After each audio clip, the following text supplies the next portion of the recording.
Hello and welcome to Being Well. I'm Forrest, Hanson. If you're new to the show, thanks for listening today. And if you've listened before, welcome back. I'm joined today, as usual, by Dr. Rick Hanson. So, Dad, how are you doing today? I'm great. I always love the mailbag. Awesome. And always great to be with you, Forrest. Oh, thanks, Dad. Likewise. And I'm also looking forward to answering some questions from our listeners. It is always great to do these because we get really fantastic questions from people.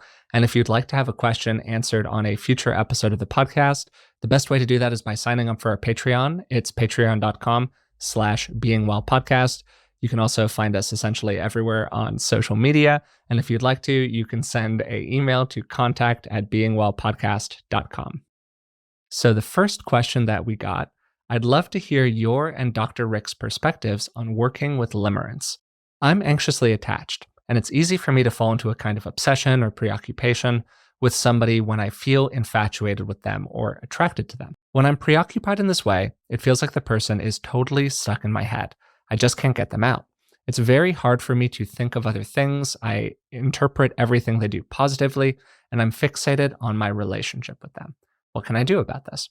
So what do you think about this, Dad? And had you actually heard the term limerence before I put it in the podcast outline for today? I've never heard it before. I'm very familiar with the notion. There can even be a version of this in abusive relationships in which one person is really trying to control the other person. Another way I kind of relate to this is in terms of what in self-psychology, which is a offshoot of psychoanalysis, pioneered by Kohut and others, in which the love object functions as what's called a self-object, which is technical terminology for a kind of an object, which is to say another person, typically, another person that feels necessary to complete yourself as a functioning self. They become a kind of module that you need to plug in to your motherboard for your motherboard to feel like it can function adequately. And that structure in terms of object relations is very appropriate for an infant. It's problematic when you're a 35-year-old person who,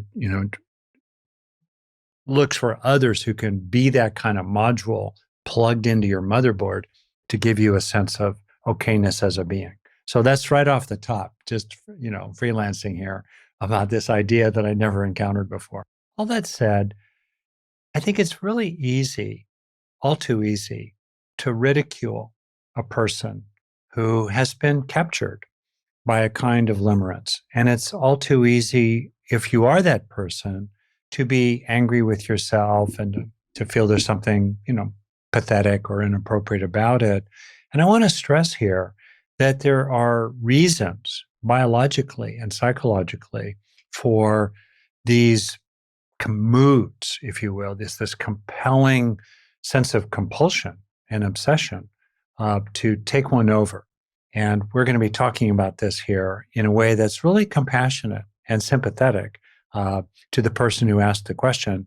And for those of us, often transiently, sometimes those phases last many months, even years, but those of us who also get kind of hijacked, occupied, carried away, enchanted. There we are, enchanted by the spell. This is one of those questions that we could easily do a full episode on. If people are interested in that, please let me know.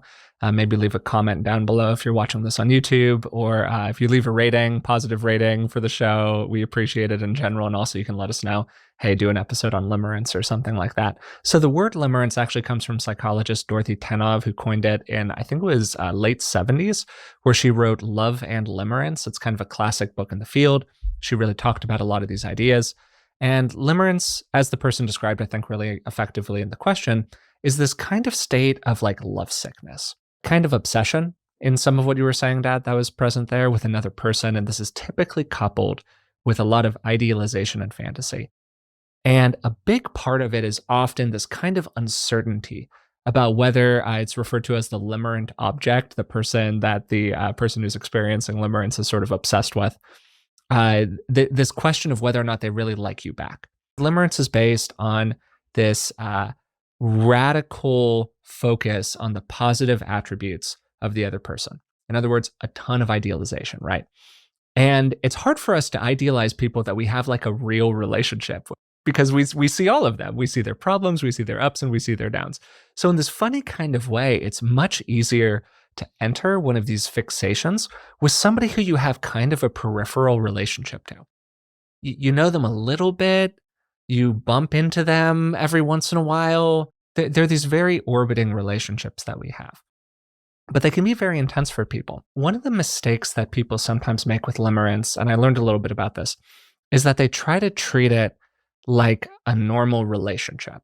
Like these two people are in a real relationship with each other. And Yeah. therefore, if we help the person who's experiencing limerence to just like notice the more negative qualities of the other person or to engage with them like they're in a real relationship, the idea is that that will lead to like them experiencing less feelings. But it actually doesn't because they're not in a real relationship. So that just kind of feeds into the obsessional quality of it even more. So the focus when you're working around it often becomes much more of an internal process for a person about exploring what's present in their background that has led to them jumping into these kinds of relationships with other people. Is that consistent to some of the work that you've done as a therapist, Ed? I have had people who've been obsessed with someone. And what was interesting about it is that they were, in a way, interested in the obsession rather than the reality. And any kind of common sense suggestion about, well, have you let her know that you really like her or something along those lines? It was often met with shock and horror. Like, well, I really couldn't do that. And yes, but, yes, but, yes, but. And you realize, oh, I got it.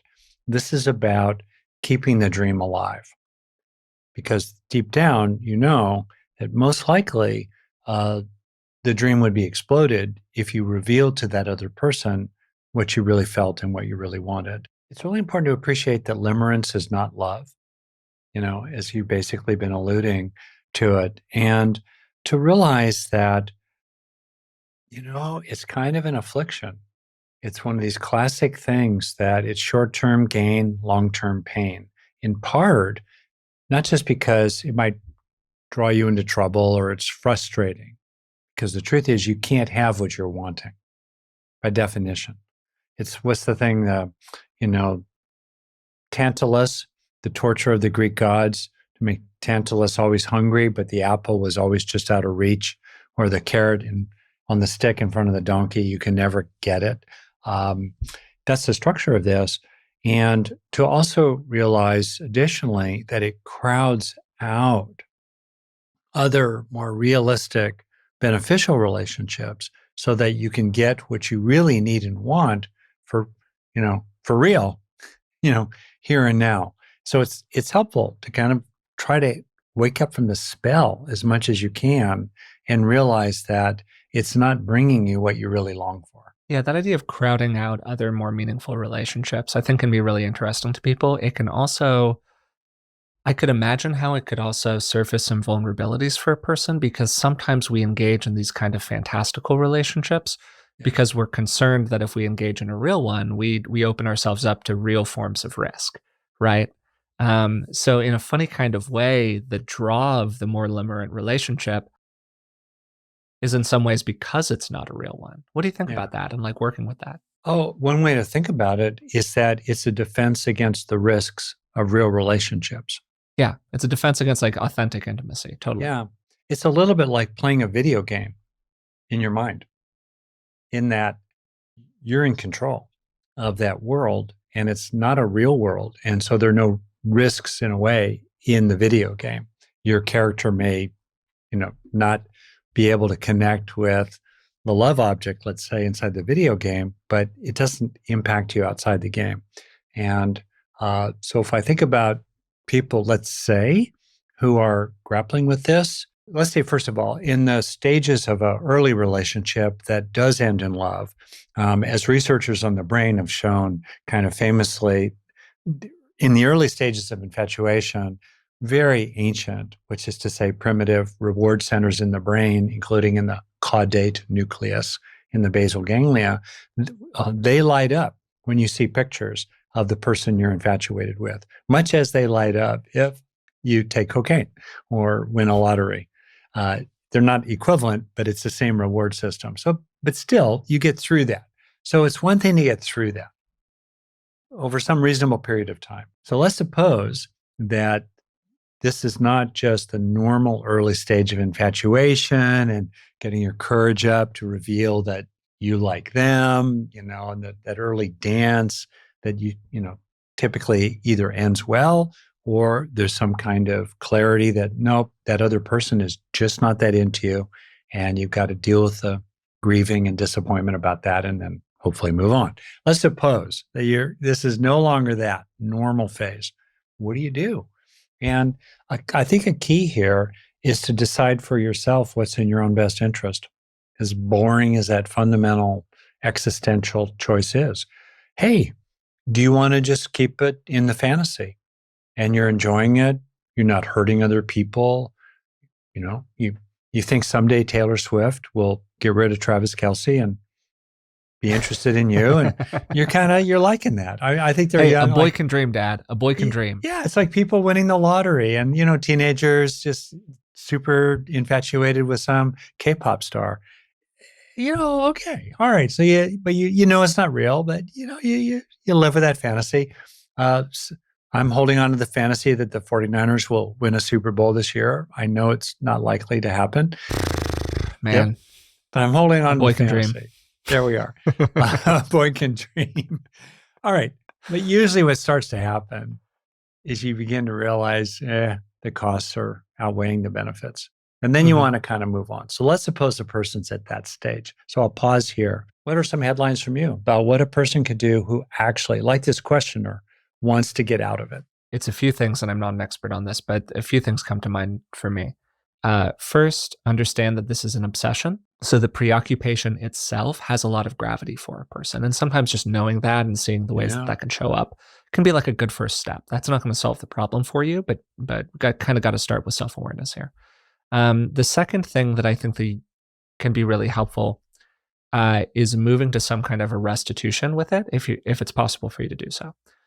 Actually making a bid, getting clarity about what's really going on, if it's a kind of relationship where that can happen, getting input from other people in your life. Is this realistic? What do you think?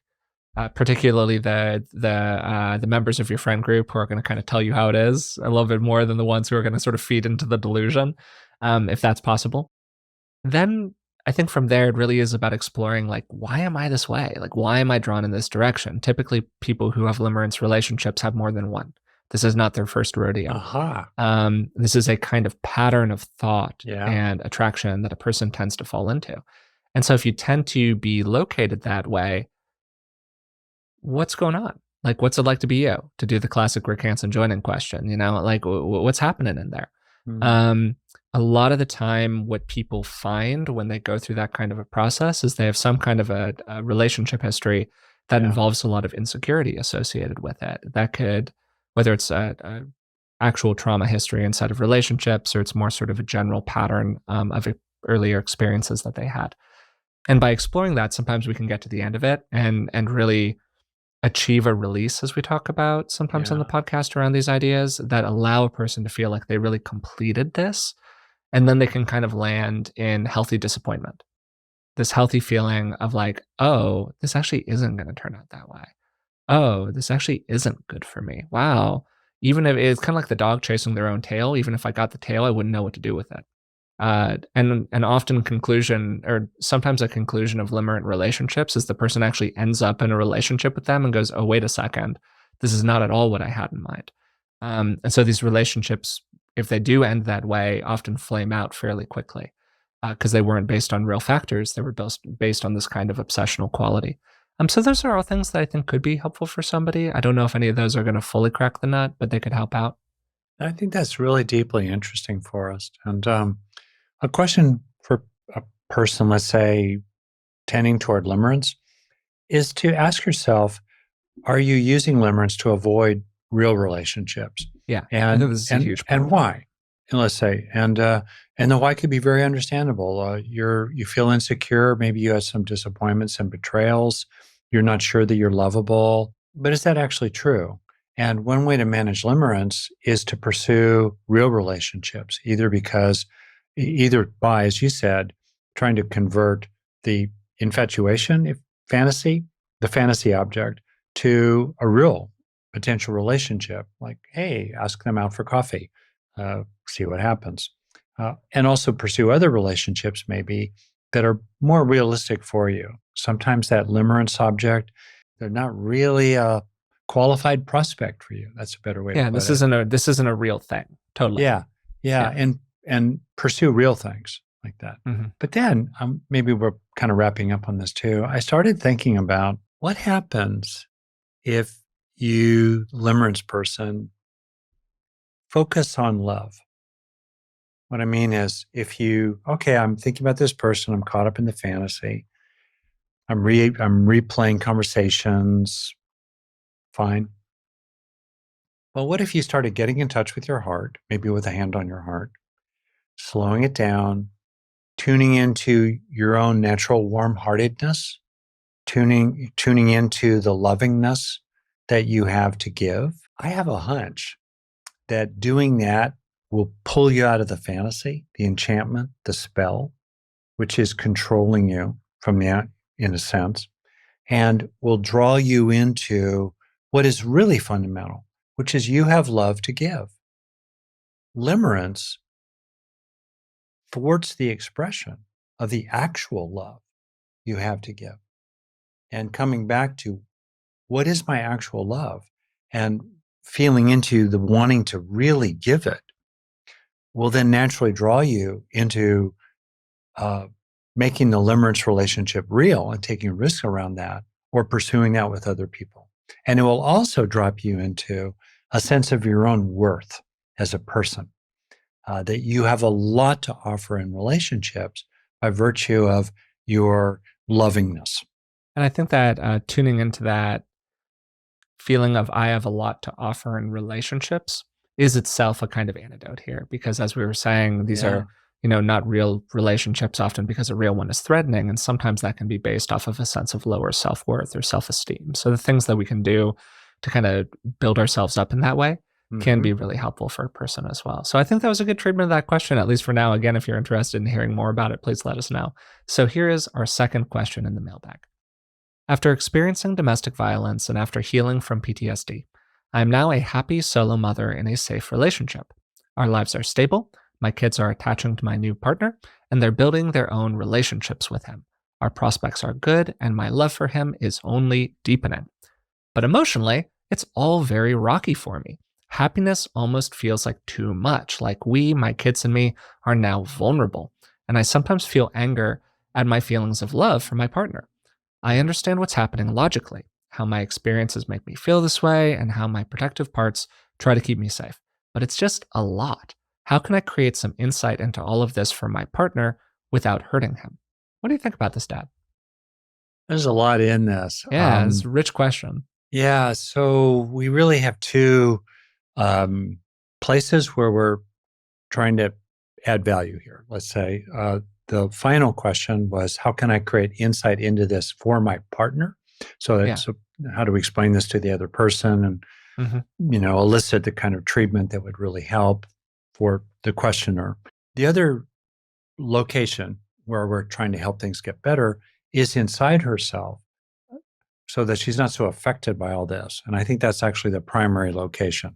It's a lot easier to explain ourselves to others when what we are explaining is increasingly well regulated and going okay and moving in a good direction. So that's the primary thing here. So when I think about that, what I'm hearing is that understandably there are concerns that if along the lines of, well, if I let myself feel loved, or if I let myself be happy, I will, et cetera, lower my guard, as probably happened in the previous relationship. And whack, that's when I'll get hurt, or even my kids, get devastated. So it's a safety issue. So one of the things a person could do is first build up deep trait experiences of calm strength, draw on the fact that you survived that previous situation. You've worked through a lot of PTSD already, this person says, and you yourself are a survivor. You're strong. You came through it. You're a force of nature. Build up that sense of yourself, Build up the capacity to recognize when you are actually all right now, which involves regulating attention so that it stays in the present, in which you are actually all right, basically, right now. Uh, Build up also your clarity about recognizing real threats, distinct from inflated or non existent threats. Avoid what Forrest and I talk about as paper tiger paranoia. You can do that off stage. You can build that up over time. That's a really, really important thing to do. You can also build up the recognition in real time that even though 99% of me is scared, precisely because I'm getting what I long for, 1% of me knows that I'm still safe. It's still okay. He's not like my ex. He's not doing any of that stuff. He's not going to do any of that stuff. And gradually, in the moment, for real, that 1% becomes 2% of you, then 5 and 10 and 30 and 15, eventually 99, if not even 100% altogether, you know. And it's really about safety. It's about recognizing that this is now, that was then. I'm getting triggered, but I'm Yeah. actually safe right now. Yeah, for me this can sound a bit too much like a, I don't know, like a social media post, like an Instagram post, but there is something I think in really authentically recognizing that you have made it through every bad day you have ever had. Mm, Like if you're listening to this podcast, that's right? great. You know, Yeah. you are literally resilient, not in Mm-hmm. like this kind of hypothetical Mm, way, in that you have demonstrated it by virtue of the fact that you are yeah. sitting here right now. And I think that sometimes what can easily happen is that people get really sucked in to the story of anxiety, Mm, particularly when that anxiety is based on real evidence. Like this person has really entrenched experiences where bad things really did happen. mm-hmm. And it's very understandable why that would lead to the anticipation of future bad events happening to them. But I think that one of the major antidotes for that is what you're describing, Dad, like building up that kind of trait safety. And I don't know, there's something in that that I've found personally helpful. I think that's great. And then we have the second part. How do you help your partner to understand all this? Right? What Yeah. can you do about that? And that's a complicated. Partly it has to do with the degree that the partner, who's a good man, clearly, is grounded in a psychological orientation to things. Yeah. Some of this is about how do you language something in a way where somebody else can receive it. Yeah. I find it really helps, having helped people through this, uh, to be very simple and real. And so I'm going to give a first draft of a little micro speech here along the lines of, honey, I, I want to let you know something about me that is not related to you. And I'm happy to answer questions about it and hope you can understand it. Based on my marriage, my previous relationship, there was just a lot of mistreatment in it for me. And a lot of what enabled that to happen was almost like a kind of Trojan horse. So I became, over time, really kind of nervous about love coming my way because it seemed like a trick. So now today, when you are loving and wonderful, and I'm so deeply happy to be with you, when you are loving and wonderful, I have an old fear that is not about the present, that feeling loved will make me lower my guard. And then something bad will happen that will hurt me or my kids. It's irrational. It's not true. It's not about you. It's inside me. And I'm doing everything I can to work with it. And I'm actually progressing really well. I just want you to understand it. What do you think of that first draft? I think it's a great way of talking about it. I also think that sometimes what happens in a relationship, Elizabeth and I have talked about this a little bit Yeah. inside of our own relationship, is that when a person finally hits a secure and stable environment, it often provides them with a container that allows them to process experiences that they weren't able to process previously. This can lead to some real emotional upheaval for a person. So I say that in part of some reassurance for this person in terms of like why they're feeling what they're feeling. That's And great. yeah, and what Yeah. might be like contributing to these kinds of like intense experiences coming up because there's a good chance that they weren't really allowed to process out of you inside of that previous container that you had, right? So you're doing it right now. And sometimes that just needs to happen for a minute. Mhm. And you need to kind of ride that wave internally before you feel like you can get to a stable enough place with it where you can include your partner in the process as a kind of co-conspirator and trying to figure out how to solve this problem. And I think you'll know. I think you'll know when when you're in a moment where you feel like you can really communicate that to him from a place of a certain groundedness and responsibility and feeling of like, hey, this isn't your fault. It's just what's happening. And in fact, and I think that's a good way to position it also. In fact, this is happening. I'm kind of feeling this way because you're being so great and because you've tried to provide this safe container and because you've been really successful in it. And I think Beautiful. really emphasizing that and like positioning this not as a criticism, it will just get you through 90% of the difficulty of the process.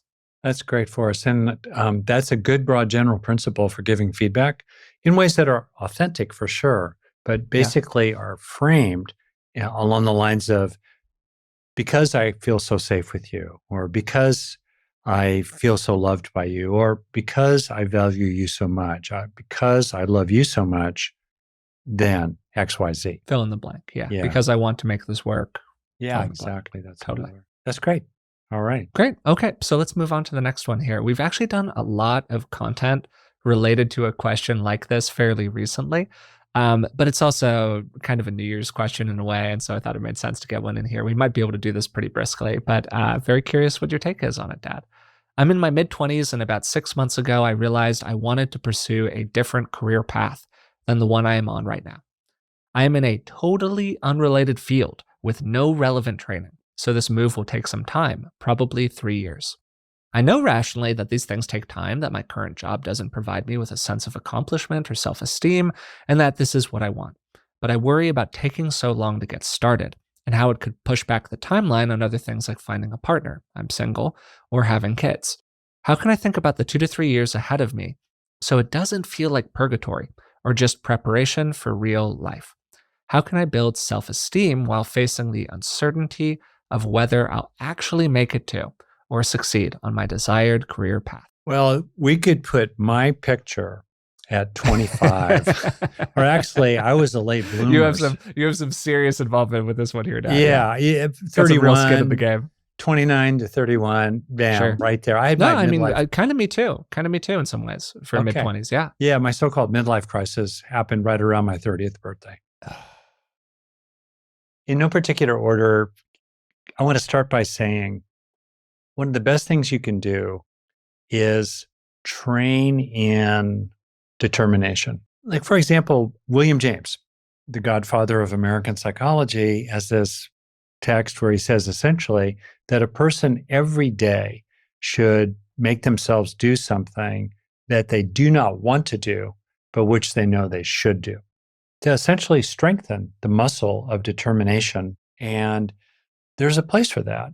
And so you might do that with physical effort, like lifting weights or challenging yourself in wilderness. You could think about it in other domains where you really bring your will to bear. And so that over time, you start having self-respect and trust of yourself related to your own moxie and determination and general capacity to make things happen. You're not sure how, you know you won't always succeed, but usually you do succeed. And you have that bone deep, visceral, muscular, somatic sense inside yourself. That's a really good variable here because it runs throughout this entire question. Confidence in oneself, trust in oneself. Part one. Part two, if you want, you can do what I had a client of mine do, which is sketch your life out. You could make a little chart, make it to scale. So, here you are today, and that's nice. You're, let's say, mid-20s, let's say 25. How old do you think you're going to live? Actuarially, you'll probably make it to 80, 85. And also, as time goes on, people are living longer and longer. So now, between 25 and 85, you got 60 years. Interesting. Take a look at those 60 years. What are the things you'd like to have happen in those 60 years? And if you locate this 2 to 3 year, let's call it 3 year process of training, if you look at it, 3 years is 1/20th. It's 5% of 60 years. So you're contemplating an investment that's 5% of the total period of time that you will benefit from the results of that investment in yourself. Just stare at that for a sense of perspective and realize that people routinely make really bad decisions. I certainly made years and years of bad decisions about investing in yourself because the cost is so in our face and the benefits seem so vague and spread out over the future. So therefore, what we tend to do is we overestimate the costs and we underestimate the benefits. That's why forcing yourself to look at the big picture can be really useful here. Yeah, there's something in this from maybe more of a coaching framework, because this comes up as a common issue for people, where there's a thing that it's not just that they know that they should do it, it's that they authentically want to do it. This person wants to pursue this different Yeah, thing. yeah, They want to yeah, change the career. They want to jump off the diving board. There's just a part of them that is also a little sunk costy, a little afraid of what's going on, a little rightfully concerned about yeah, the potential consequences for them. Maybe there's this feeling alongside it of a kind of disappointment in themselves that they didn't recognize this earlier. What could I have done to actually be where I wanted to go already at this point? I'm behind, all of those kinds of feelings, which can come up very naturally for somebody. Um, and I think it can be helpful to recognize the truth of the feeling inside of you that this is actually what you want to do. yeah, And yes, it comes with a lot of baggage. yeah, Yeah, it comes with all this other stuff that you got to figure out, that you got to work through, whatever it is. And it's what you want to do. You want to do this thing. So, hey, don't let all of the other stuff stop you from starting. yeah, Understand that yes, as you go, you're going to have to engage with this kind of material. But where people really get into trouble with this is when they don't start, is when they know what they want and they don't start because of all of that other stuff. And then they really end up kicking the can down the road. It's not a 2 or 3 year problem, it's a 4 or 5 or 6 year problem because they delayed starting for that long. So that's sort of the emphasis I would put here. And I would kind of place it on, okay, understand that you have achieved a mission here. You know what you want. Start going. Figure it out later to some extent, and then kind of work through those problems more naturalistically through the process of it. Does that make sense, Dad? I think it's wonderful Okay. to identify that the truth is this kind of transition and training becomes harder and harder the older you get. And Yeah. I So if experienced you're gonna that. do it, best days today. Yeah, for one, that's when you again in that 60-year view, you're going to have more time to accumulate compoundedly, exponentially the Hmm. benefits of the change. And as I directly experienced, it's one thing to be in your mid 20s and living on noodle ramen and sleeping on the floor of your apartment. It's another thing to try to grind through grad school with 2 young kids. Yeah. And you know, Yeah. the Personal complications of experience. that late in your 30s. Yeah. And Yeah. so Totally. now's the time to really do it. I know. Again, this can sound a little bit like an Instagram thing, not to cut you off there, Dad, but Yeah. it's one of those things where just like the first mistake was not starting 6 months ago, or Yeah. the first biggest mistake was not starting 6 months ago. The second biggest mistake is not starting today, and like don't let the first Yeah. mistake make you make the second mistake, if you want to Yeah. kind of put it that way. Anyways, I like that. You yeah, Instagram, it's you. right It's there, good. baby. A lot of Um, practice. so another thing that I think of as a general quality, which very much relates to what you said, and I've seen it as a trait that has taken me years to develop and over time has increasingly served me well, which is the trait, the skill of surrendering to necessity, alongside building up that trait of muscular determination and therefore trust and confidence in your own muscular resourcefulness and perseverance. That was the first thing I said. This is about what do you do when 1% of you realizes that you really should do something, even though 99% of you doesn't want to do it. And it's the skill, it's the trait of surrendering to necessity. You know you really should do it. And you surrender to your purposes, you surrender to the best within you, you surrender to what the moment is calling for, you surrender to your integrity, even though, oh boy, you would really love to cut some corners here. You surrender, you let go, you quit fighting it, and then you let that current carry you along. That's a quality to develop in general. And the more people have it in general, then there's less equivocating and Hamlet at the bridge, to be or not to be, so forth, and ambivalence that a person can have.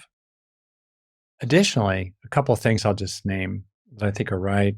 I think also that, if you were to, again, do a little math and spread out the incremental income over 30, 40 years of a new career, and you net that against the incremental cost of, let's say, pursuing a top tier graduate school compared to something that would be cheaper, maybe it would be worth it to you to pursue that incremental gain from whatever that choice might be. And I'm pretty biased around invest in the best thing, the right thing from the get-go, rather than, as I did, trying to cut corners, which ultimately were a lot more expensive for me in money and time and wear and tear over time. I think that was great advice, Dad. And I appreciate you taking the time with this question and being able to bring a lot of good real life experience to it, just from your own journey here. So let's move along to our fourth question, Okay, which I think is a really, really great one, and kind of forces you to engage with a Let me just say a funny thing. Really prioritize. For me, it's ahead. funny. So I think that when I'm telling basically about myself, right, in my own life lessons, I just kind of detect these passing micro expressions sometimes across your face, the chirons going across, your face, Forrest, where you're rewinding because you were there when some of this happened. Sure, yeah. Or yeah, you absolutely. were there when, I know where the bodies are buried. Yeah, when I had to kind of, what's the word here, compensate for or Sure. repair, the consequences of decisions I made when I was 25, let's say, like this person, that, I was repairing when I was 45, and you were there when that happened. Yeah. I mean, it's kind of some funny of to it, see. some of the meat of it was before I was like really conscious of what was going on around me in that kind of a way. Yeah, that's right. But no, a lot of it, you're totally right on. Thanks for putting up with me. Hey, Really, I happy feel to like put up every with you day always, buddy. I Happy could to put tell up my with you. kids, thanks for putting up with me. I'm so sorry. And is there anything I can do? I'm so sorry. Thank you. Yeah, no, great place to start. So fourth question today. You often talk about taking in the good, dwelling on and savoring a good experience. But what if good interactions are very uncomfortable for me? I have some social anxiety, and I often find compliments or other small positive interactions almost as difficult for me as negative ones. I've learned to accept compliments by kind of almost shutting off from them, saying thank you, but imagining myself far apart. If I can't do that, the discomfort can stick with me for a long time. Is this very unusual? What can I do about it? The broad pattern is very usual, and Yeah. I think also in social settings, the person's awareness of their own mind is fantastic. You're already half the way. And somewhat unusual. Yeah, totally. A lot here. Let's assume that for this person, closeness of various kinds is a kind of a dreaded experience. Yeah. Because of the fear of what it will lead to. Threatening and uncomfortable. Totally. Yeah.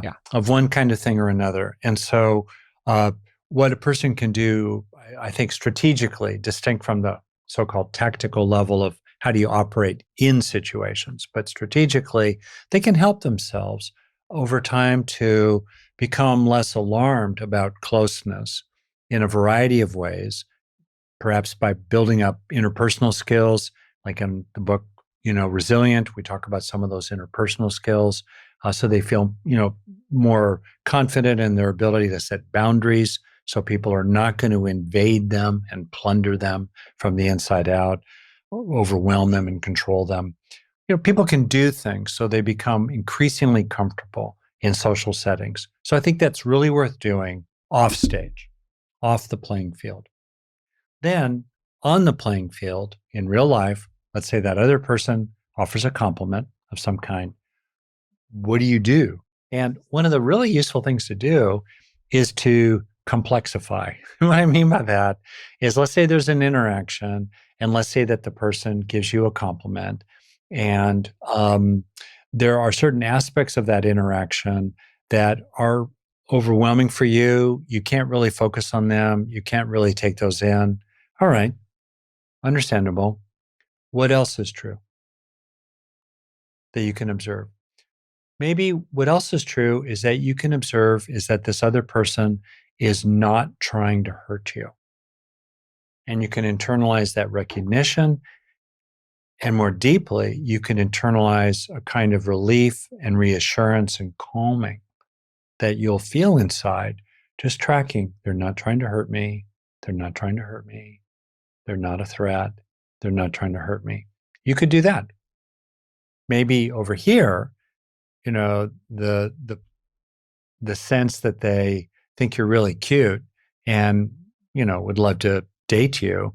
Oh, maybe that's way too much, right? Or they want to hire you, or they suggest that, wow, that was a great job. Why don't you give a talk about it at the quarterly meeting, to 1,000 people next month? Like, you can't take that in, but you can take in that, they're not trying to hurt me. You could also, for example, I'll finish on this, take in just that you're doing okay. You're doing okay. You're doing okay. It's a simple thing. You can take that in. So for me, that's what's really useful is to realize, okay, I can't really relate to or take in all this other stuff, partly because it just feels so threatening, but I can internalize in the moment on the playing field these other things that would be useful for me to take in inside. Really interesting, Dad. I think really good advice to almost zoom out from what you're describing here. I think a big first step for a lot of people when trying to change everything is changing how they think about that trait in terms of how it's a part of who they are. So this person might have a mental model of who they are as, I feel uncomfortable in this kind of a situation. And that's just the way I am. So when I try to do this thing that's more about feeling this positive experience, of course I feel worse because that's the way I am. When I feel that kind of closeness, I feel bad. It becomes a very stable equation that a person has. Yeah. So the question then is, can you take a little step back from that stable equation and go, why am I this way? Or, can I find some space in that? And then you start to do a little process around it. You start to do a little process around, is this always the case? Under what circumstances is this the case? Has this always been the case in my life, or did it start being the case around a certain point in time? Okay, before that point in time, what was going on in my life? And so on and so on and so on. And I think that movement from thinking about a way that we are as being not so much like a inviolate statement about the nature of reality, and much more as just sort of like, this is a trait like any other trait, or this is a tendency like any other tendency, and therefore can be changed, is a big part of the process for a lot of people. And in all this, I would finish by just flagging, even if being around others, including others who are being kind and positive, is alarming, can you be kind and caring toward yourself? Mm-hmm. And can you tolerate being on your own side, being compassionate, being kind, and being really appreciative of yourself? And that's a real opportunity for you. Totally. I think that really helps as well. So we have maybe one more question here. I think it's a really good one. I know that anger is a great catalyst for the initial setting of boundaries. However, as time goes on, I feel burdened by it. Is it possible to maintain important boundaries without feeling much anger? What do you do? And for a little context here, Dad, this was part of a much longer question. I shortened it for time, where there was sort of a person in this person's life who was starting to try to wiggle back into it. And they both wanted to maintain the boundary with that person without feeling very afflicted by the previous anger and frustration that they had had toward them. Okay. It's an incredibly common question, and it shows up in lots of areas, including these days politically. What do we do with our sense of Sure. moral concern, if not outrage. And then there's this whole conversation in activist communities around the balance of equanimity and outrage, and short-term, long-term, and disagreements about that, and people getting mad at each other that, well, you're not pissed off enough. People being angry because they're not angry. Yeah, for sure. So it's a huge topic. Anger is something that you and I have talked a lot about. We've taught a lot about. Anger is normal, particularly if you belong to a group of people whose anger has been suppressed and delegitimized. It's especially important to hear what we're saying about the pitfalls of anger in the context of us saying that there's a place for anger, and sometimes it's completely appropriate to be angry about stuff. There's a place for anger. It energizes us, it highlights issues, and it kind of organizes what might feel sort of fragmented and blown apart, including fragmented and blown apart by trauma on the one hand or systemic forms of oppression on the other. In that context, anger has a honeyed tip and a poisoned barb, as the proverb puts it. Anger involves reward molecules in your brain, dopamine and norepinephrine, reward and alerting and orienting molecules. And no other negative emotion category has those kind of molecules. So anger can be very tricky, especially if combined with righteousness and feeling aggrieved and getting caught up, in payback. Got to be careful. Use anger, don't let it use you. That's the summary. That's the headline here. So that said, it's useful to observe that we can set boundaries with dignity, gravity, a sense of moral confidence, no nonsense, crystal clear clarity inside ourselves that we are not going to budge on this boundary. And if the person messes with us, we will take certain actions. We can be crystal clear about all that without being at all irritated, annoyed, peeved, exasperated, angry, or, enraged. We can really do all that. It's not necessary. And it's helpful to appreciate so many examples of people in current times and in the past who've set boundaries, including in the face of tremendous oppression. We can have anger arise while not acting or speaking from the anger. We can name the anger authentically without acting from it. We can say to a person something along the lines of, well, being real with you here, I'm feeling, honestly, a little anger, or I'm feeling angry that repeatedly you keep ignoring my requests that you don't contact me or that you don't talk to me in certain ways. And yeah, there's some anger there. And also, I'm here to reestablish this boundary that I've set and let you know that I'm serious about it. So the statement, I'm here to reestablish my boundary, you're not yelling at them. There's not a lot of anger coming through your tone. It's not a threat, it's a promise that I will act accordingly if you violate my boundaries in the future. What do you think? Sometimes what happens inside of these conversations is that we don't have a lot of nuance and gradient, kind of like you were talking about earlier, about what we mean by what we say. Yeah. So anger is a big emotional experience, right? And there are a lot of levels to anger.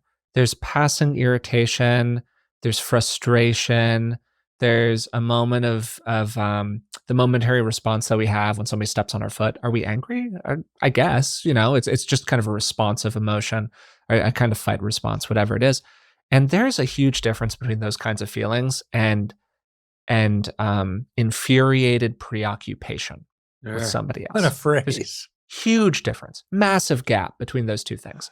And sometimes what happens is we kind of, particularly I find this in more contemplative circles, there's this sort of almost preoccupation with a kind of like pristine mind state Yeah. in within which nothing ever like changes, and it's just like top of the mountain, monk sitting in the cave style. And Yeah. it's like that's not real life. Yep. So people have feelings. Is it possible to hold a boundary without ever feeling any irritation toward the person who's trying to test that boundary constantly? I don't know. Maybe if you're like a very practiced person, maybe that's Yeah. possible. Yeah. Is that possible in real life with like real people? Eh, tough, a high Yeah. degree of difficulty. So, Yeah. so what I mean by that is just to like kind of create some space here for the possibility that it's like really okay to feel irritated. It's really okay to feel frustrated. What this person is talking about in terms of the burden of anger, I think really has more to do with that angry preoccupation with another person, where Yeah. it's invading your mind and remaining. You're really chewing and chewing about what's happened. And I think that we can totally distance ourselves from that, often by coming to completion with it, where we just sort of say, hey, here's the way it is. This is the way it's going to be. I'm Yeah. not going to do this dance with you anymore about this particular issue. And if you do this thing, I'm just going to kind of walk away from you, assuming that you have the ability to do that. Yeah. This gets a little bit more complicated in situations where you can't like physically leave an interaction with somebody else. I've experienced some of that in my own life where there are some different people that I have different kinds of behavioral boundaries with that I've sort of set inside of myself, where if they do a thing, I just leave. Sometimes it's hard to leave for different kinds of social reasons, and that can get a little complicated. But that for me often lets me go through a real process with it where I'm able to release that kind of preoccupation because I've come to a firm understanding inside of myself. And it sounds like this person has that. Like they have that firm understanding inside of themselves, and they're not really running their tongue over the tooth over and Yeah. over again, kind of like tonguing the sore tooth. Yeah. And instead, it's just sort of a momentary feeling that's arising when this person boundary tests. And, personally, I'm okay with a little anger coming up when somebody tests your boundaries. I think that's a natural human response here. So I don't know. Maybe that's a kind of subversive take, Dad. I wonder what you think about it. I'm really glad you foregrounded what the person brought up. I do want to say first that when you said the thing about infuriated outrage or infuriated preoccupation, Yeah, yeah, yeah. yeah, I That started kind of like thinking, an about the infuriated the preoccupation. got Yeah. milk question mark ad campaign, right? Or what's in your wallet, but also got infuriated preoccupation question mark. Like, what? And we can think about in our own lives how we walk around sometimes from Yeah, this stance of like an infuriated preoccupation. And yeah, it's like, who's that helping? Who's that serving? What are you that's doing so with that? I true, just so think these are all true. really important questions to ask. Yeah. Yeah. So that part, I would ask this person in a way, and people who relate to this, and I do too. Do you have models of strength that do not involve anger? Hmm. Do you have I models? like Do you know that. what it That's feels good. like I in your hadn't thought about that. body Yeah. to be strong interpersonally without being angry at the person over there, and building up that sense of what it feels like in your body to be strong without being angry, including with another person? Maybe partly by looking for models outside you initially, like how they do it. You could do it that way yourself. Yeah. I hadn't thought about this, Dad, but I think this is really good. And then the anger about the past that this person feels burdened by. I think that if we feel helpless, it's a fast track to anger. And if you feel more that sense of agency that you love so much, and I think you should have an agency, teaching agency. I like it. The You just can't help agency, yourself, man. agency. You just can't help yourself. I can't. Anyway, where was I here? Oh yeah, if you have a sense of clarity going forward. The other thing is, what's the future? If Mm. the future is, if the future is going to be better than the past, that's one of the best ways to disengage from the past. Just keep making your future better, and you'll be less infuriated about and preoccupied with the past. I don't know why. Maybe I'm just feeling a little extra ornery today, and that's why I popped out with the kind of subversive take on anger. But I think we do this with emotions in general. Like all emotions are experiences. Yeah. They're all transient. They all have a gradient associated with them, Mhm. and like feeling sad isn't bad. feeling angry isn't bad. Feeling Right. frustrated isn't bad. They're just experiences. And so the question is not so much like, is this experience a bad experience? It's what the questioner was asking about, which is like, hey, I don't like this anymore and I want to do something with it. And I think that's a much more healthy model to have when we're engaging these different kinds of emotions. I think it's great you said that. It's fantastic. Mhm. And somehow I'm starting to think about Tibetan practices that Vajrayana that really work with emotions. They don't resist them. They're in the frame that you're talking here. Yeah. And through practice, they transmute them. So I was just reflecting on some material I've done recently about disgust, moral disgust with other people, sometimes scaled up to nations and the world. And anger is very much the same. To let the disgust or let the anger really to kind of flow into sorrow. Sorrow that they keep doing that thing or they did that thing. And to see if that's authentic for a person, to allow moral outrage or to allow anger to flow more into sorrow. And sometimes doing that, like letting the emotion change, can be a step toward resolving it in some kind of a way. Yeah. And Sometimes in because terms the of what different it's like emotions for that we you. experience. Yeah, yeah, totally. Because emotions can be a kind of resistance sometimes. Yeah, Totally. that's right. The actions will be the same that you take, but they'll be more on the basis, let's say, perhaps of sorrow than rage. Mm-hmm. Well, great. Well, this was really interesting, Dad. I Yeah, it's really enjoyed this interesting. one. Yeah. Thanks for answering some questions with me today. Thanks for hanging out. I had a great time today answering questions from our listeners with Rick. If you would like to ask a question to be answered on a future episode of the podcast, you can find us at contact@beingwellpodcast.com. You can also sign up for our Patreon page. It's patreon.com/beingwellpodcast and ask a question over there. So the first question had to do with this thing called limerence. The person was asking, hey, I enter this state where I get obsessed and deeply interested in another person in a kind of romantic fashion. And I have a very difficult time breaking out of it. And part of what makes this hard is that you're not in a real relationship with the person. Limerence is not love. Limerence exists not between two different people, but in the mind of one person. And this makes it kind of difficult to disconfirm the limerence experience that the person has because they're not getting real inputs from that other person that could then lead them to drop the infatuation that they have with them. This means that the way out of limerence experiences is not by focusing on the limerence object, as it's called, but rather by focusing on yourself. What are the experiences that you've had, the traits that you have as a person that led you to develop this tendency to getting infatuated in other people in this way? Focusing on the other person just reinforces the obsession. So you really have to focus on yourself here. We also talked about how limerence relationships can be a kind of defense against real intimacy for a person. They exist largely in the realm of fantasy, so there are no real emotional risks on the table. We also talked about how limerence can be a way to avoid real intimacy, like real emotional closeness, and the real threat that is associated with it. If everything stays inside of the realm of fantasy, well, you're not really taking real interpersonal risks. This can then be addressed, at least in part, by building up more self-worth or self-esteem and working on the underlying fear a person might have that they just aren't that lovable. In the second question, the person was describing a situation where they had come from an extremely unhealthy and abusive relationship and landed in a safe and secure one. But that safety and security, the love that they were feeling for their partner, their body was starting to interpret as essentially a signal of threat because that was the environment where they had been hurt in the past. This makes total sense. It's very normal for people to have these kinds of experiences. And the questioner was wondering how to effectively communicate this to their partner. We talked about how safe containers can sometimes give people the space that they need to process emotions that they had deferred processing for whatever reason. And that could be part of what was happening here.